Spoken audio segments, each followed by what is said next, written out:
Whichever way you slice it, you are employed because you are useful to someone trying to make a profit. There is always a gap between what you are paid and what you make your employer.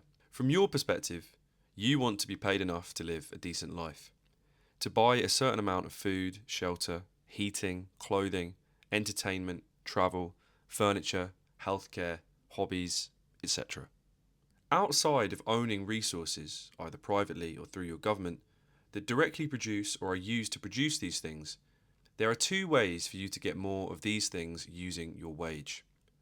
Your wage goes up, or the prices of goods goes down. From your employer's perspective, even if they might not articulate it as clearly as this, they are trying to keep you alive and relatively content so that you will keep turning up and doing your work. And then they are looking to find a way to create a margin between how much it costs to do that and the revenue that you help them to generate. For them, there are essentially two ways to increase this margin, which can be pursued at the same time or separately.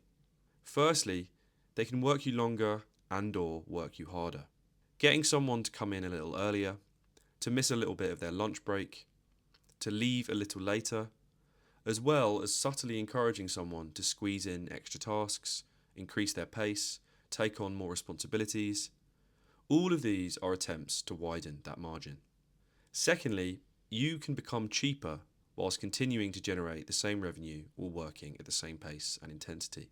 There are a variety of ways to do this, but typically these sorts of shifts cannot be pursued by individual employers, and so are either promoted as part of political movements or are the result of attempts to meet consumer demand.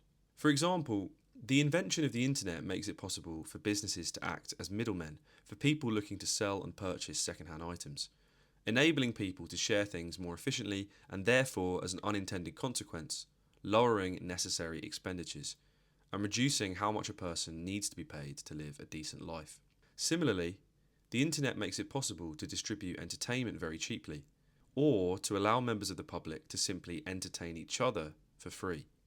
Or a political and cultural movement emphasises the importance of traditional gender roles, promoting the creation of families in which childcare, aspects of healthcare and elderly care are provided for free by family members, reducing the need to spend money on these services in the market or earn enough to afford to pay the adequate amount in taxes that would be needed to fund state-provided versions of these services.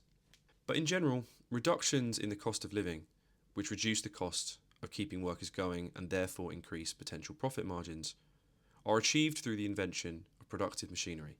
In the UK, for instance, wages have been stagnating or falling for almost the entirety of the 21st century so far, but many people may have felt that at least until the last few years, they were doing alright, because there has been a massive influx of cheap, industrially produced goods from Asia, mostly electronics.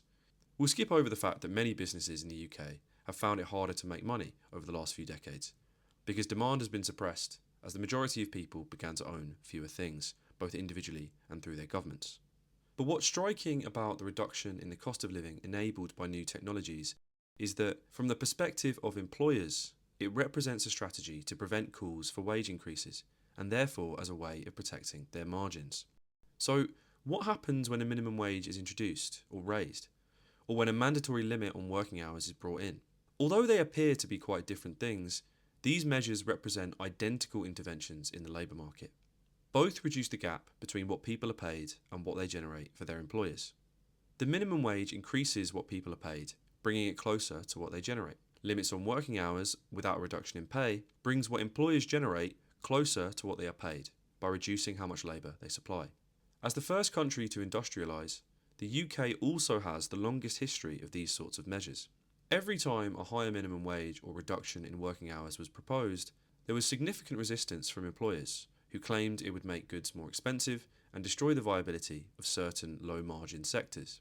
But if we think about these measures as fundamentally reductions in the rate of profit, what would we expect to happen? Well, first, if the private rental sector operates without significant regulation, and there are private monopolies in significant sectors like water, energy, transport, or retail, prices can just be raised to preserve profit rates. But in the absence of these market distortions, a reduction in profit rates can transfer consumption from employers to employees. In a highly wealth unequal country, where a relatively small number of families own all of the assets and are therefore the major employers, consumption tends to be low, as all of the purchasing power is held by a small number of people that physically cannot consume huge amounts. In such an economy, the transfer of consumption from employers to employees, brought on by margin-reducing measures, will necessarily increase demand, and as a result, increase revenues to businesses providing goods and services to the average person, potentially restoring profit rates in the medium term. Such a process can drive reductions in unemployment too. In general, limits on working hours in an economy with some unemployment can encourage a redistribution of working hours, as the withdrawal of labour leaves a gap in supply. This gap in supply can be plugged by hiring more employees, a decision which is also appealing as a response to lowered profits, since reductions in the rate of profit can be counteracted if the mass of profit is increased through expansion, i.e., a 5% profit on a larger investment yields a larger return on investment than a 10% profit on a smaller one. But if these measures do reduce the amount of profit going to the wealthy, it will reduce competition for assets, making it slightly easier for the public and the government to afford them. However, some sort of reduction in wealth inequality is required to substantially improve this situation. Nevertheless, the increase in tax revenues by minimum wages can improve the government's financial position further. But most importantly, employers respond to these measures by attempting to make their workers work more efficiently, increasing the amount that they get done in a day and therefore restoring their profit rate.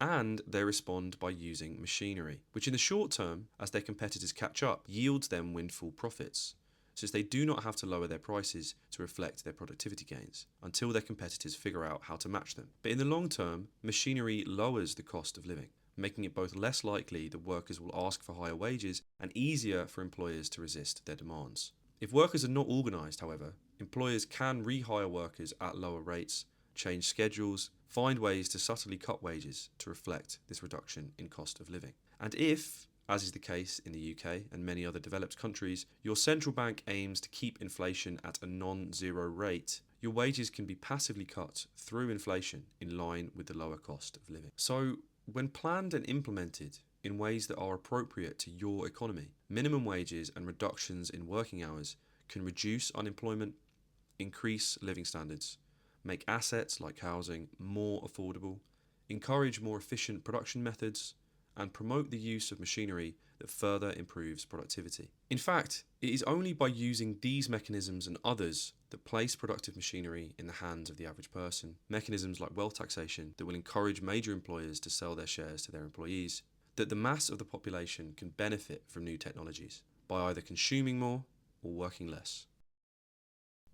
If you would like to hear me talk like a normal person, you can go listen to the podcast on Spotify at friendlypod, or maybe not at friendlypod.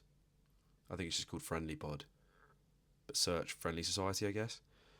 And I actually write more in depth. Maybe you think this is already too boring and pedantic, but I do write even more in depth at substack at Friendly Society. So I'll see you there.